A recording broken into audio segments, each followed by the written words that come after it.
A new chapter in the global semiconductor race is unfolding.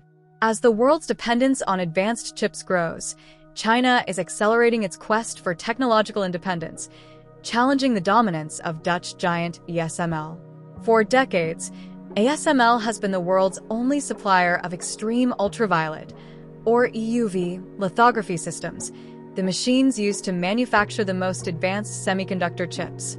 Today, China is investing heavily in domestic alternatives through Shanghai Yuliangsheng Technology, now operating under the state-backed integrator Shanghai Aishengna. China's newest immersion DUV lithography systems can manufacture 28-nanometer chips and, through advanced multi-patterning techniques, potentially support 7-nanometer AI processors and memory chips. This milestone strengthens China's domestic semiconductor ecosystem while reducing its dependence on foreign equipment amid tightening export controls. Despite China's progress, ASML maintains a significant technological advantage.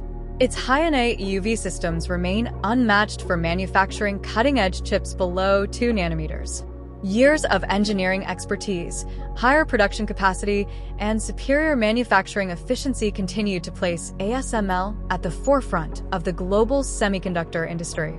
This is more than a competition between two companies.